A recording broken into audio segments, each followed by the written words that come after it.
Welcome. In this video lecture, I'm going to talk about one of the machine learning algorithm which is known as the decision tree. So basically, decision tree is a supervised machine learning algorithm, so which can be used for both type of problem for the classification as well as for the regression type of the problem. So the classification problem means when our target variable or the dependent variable is the categorical nature, whereas the regression type of problem, which mean our target variable is a continuous with the quantitative type of problem. So that's why we are saying that we can also call this the CN3 is classification and regression tree. Okay. So if we talk about that, what is the decision tree? So basically, decision tree is hierarchical, or you can say the flow chart like structure. So in this hierarchical or the flow chart structure is that we are basically doing the different type of the decisions, and against that decisions we got certain outcomes. So if you can see this particular diagram, so first of all, when we are starting the decision tree, the starting node is known as the root node, okay? And whereas the last, or you can say the bottom side of nodes are known as the leaf node, okay? So remember that when we are saying that this is the root node, or you can say the decision node. So when we are moving towards the leaf node or downside, okay, so there is certain rules we are applying that under what particular condition we are going towards this side, or under what particular condition we are going to this side. So these are known as the decision rules, okay? So these are basically based on what particular rule we are going to move right side, or what particular rule we are going to move towards the right hand side. So these are the rules. So as I am showing in this particular example, that if we are saying that is the age of the particular person is greater than 30, so that is a decision rule. So if it is yes, so we are moving towards this side, and if it is going this side, so that means we are going towards the no side, okay? Which mean if it is greater than, so that mean basically this is a decision, or you can say because the starting point, that's why we are saying it's a root node, okay? So based on what we are moving towards the right and left side, that is called as the decision rule, whereas the ending node is called as the outcome of the decision, or you can say your final decision, that is called as a leaf node, whereas in between these two nodes are called as internal nodes, okay? So these internal nodes are also known as the branching, or you can say the subtree as well, right? And every decision nodes, when we are branching it, the sub nodes are known as, okay, the sub nodes are known as the child nodes, right? Okay, so I hope you got the idea regarding what is the decision tree. So how we are going to take the decision? So we are saying that if the age is greater than 30 and having the person high experience, okay, has the prior experience, the outcome is going to be, or the decision is we are going to hire that person. But if is greater than 30, okay, and that person do not have any experience, we are not going to hire that person. So similarly we are going to talk about this one. So this is how we are going to take the decision, okay? So as I was mentioning that when we are going to start the decision tree, so we have the data set, okay? So if there is a target variable, okay, and then we have the multiple features. So feature 1, we have feature 2, we have feature 3, okay, and so on.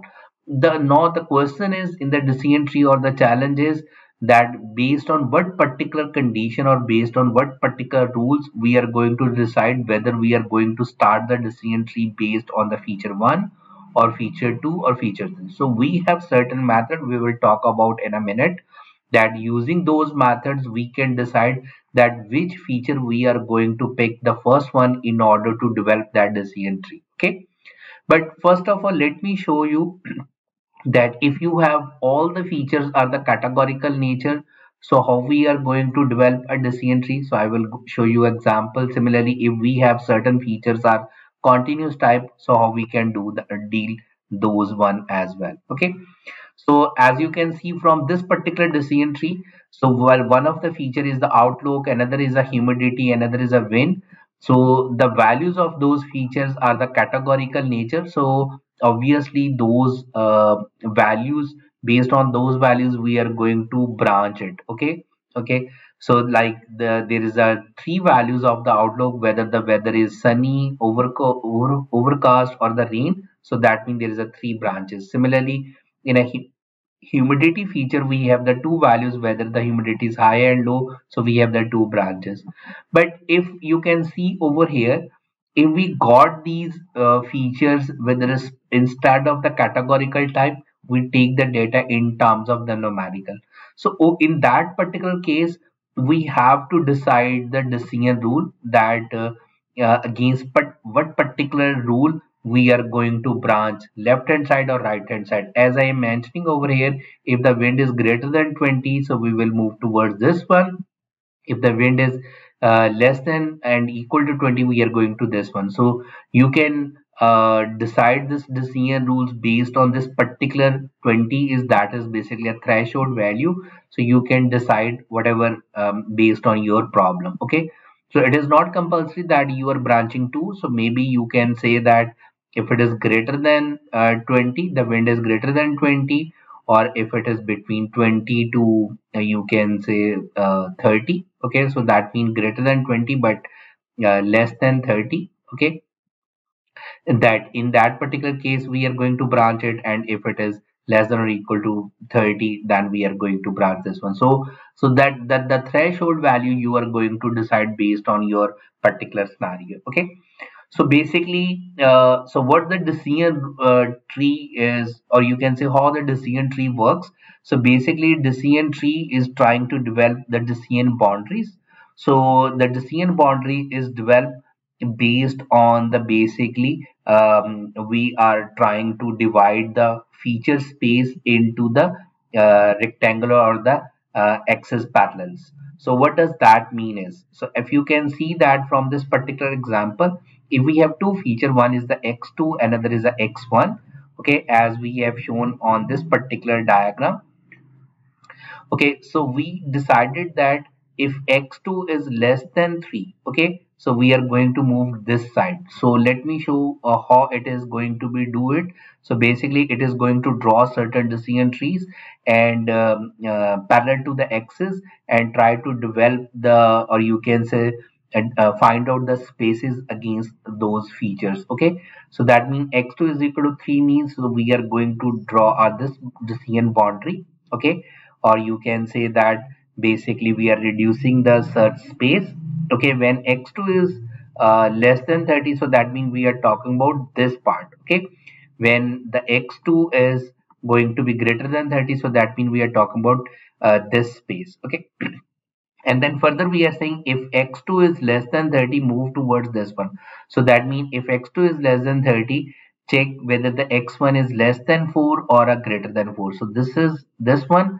So less than 4 or a greater than 4. So as you can see that we have clearly able to, without this decision tree, classify this one. So that means if it is x2 is less than 3 and x1 is less than 4, so the classification is 0. So that is our ultimate outcome or the decision. If it is greater than 4, this is going to be 1. But if we are moving towards this one, which means if x2 is less than 3, okay, that means sorry, the greater than 3, then we are moving towards this side.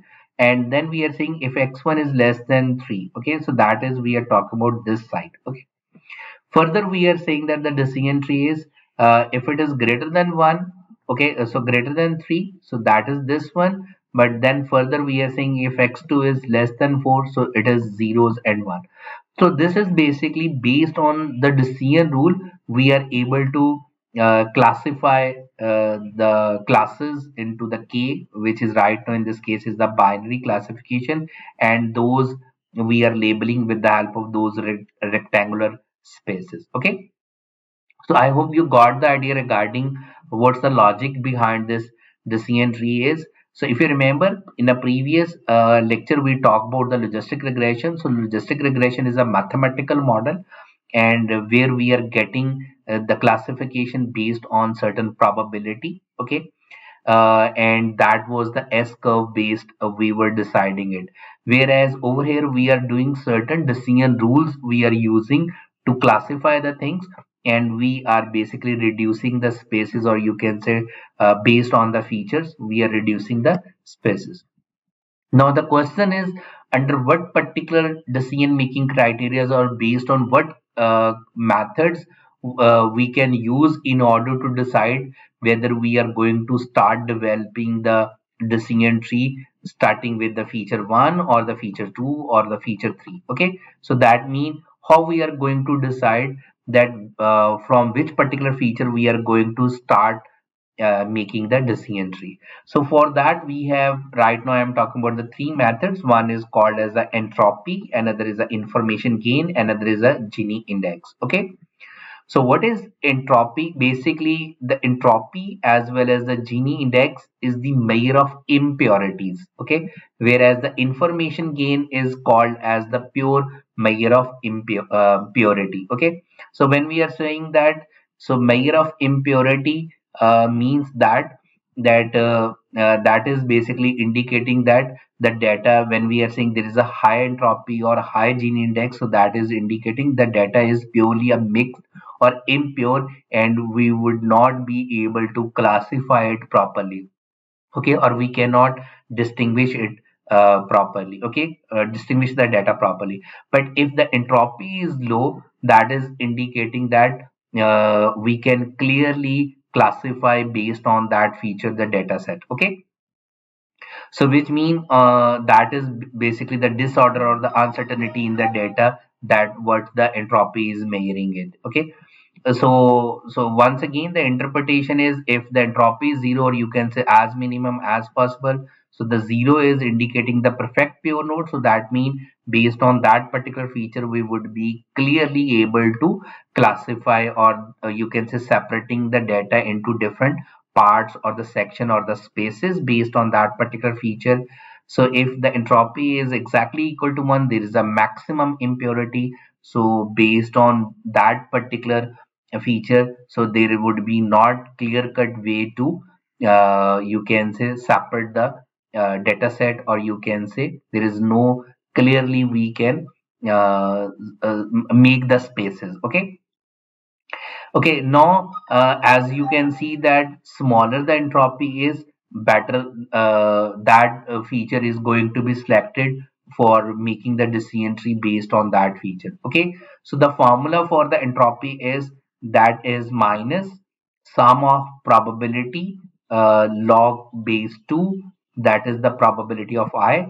So this is basically against the ith feature we are calculating the probability. Okay, depending upon their values. Okay, if there is only yes and no we have, okay, then obviously we are going to calculate how many yeses are there. So let's say if we are saying that let me give you the example, the customer is going to buy the product or not buy the product. Just let's take the example of this one.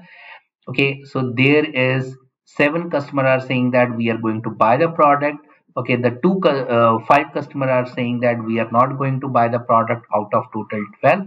So how we going to calculate the entropy? That is going to be minus, so the probability of yes, that is 7 by 12 log base 2, that is going to be 7 by 12. Okay, plus, okay, due to this summation, then we are going to calculate 5 by 12 log base 2, 5 by 12. Okay, and then based on that we would be able to get the entropy. And the interpretation we have discussed, if it is smaller or you can say near to zero, so that means against that particular feature we would be able to clearly make the space or you can say clearly separate the data set, okay, based on that particular feature. So smaller the entropy is, better, or you can say that particular feature is the strong candidate that we are going to make the spaces based on that feature, or separate the data set based on that particular feature. Okay, Similarly, what's the information gain? So what we are going to do is we are going to calculate the entropy before splitting, and we are going to calculate the entropy after splitting based on that feature, and we will get the value. So that means we will see how much we would be able to reduce that uncertainty or the entropy from that feature. Obviously, higher the information gains gain that against that particular feature, so that means that is a stronger candidate for splitting the data based on that particular feature. So similarly, like the entropy, the Gini index is also calculating the uncertainty or incorrect classification. The formula of that one is this one. Okay. So as you can see that the PI is basically indicating the probability of the sample that belong to particular class or the class C, whereas C is indicating the particular number of levels or the classes or against that particular feature. Okay. So S is against that particular which particular node or which particular feature we are basically calculating the entropy. Same is the case over here against particular which particular node or which particular feature we are basically calculating the Gini index. So this is indicating the probability. This is indicating the number of classes or the number of levels against that node. Okay. So I hope you got the idea regarding what is the decision tree, how decision tree works, and based on what measures we are going to pick that whether we are going to make the decision tree against that particular feature. So in the upcoming video, we will talk about using the examples that how we can develop the decision tree for the classification problem as well as for the regression problem. So thank you so much. See you in the next video.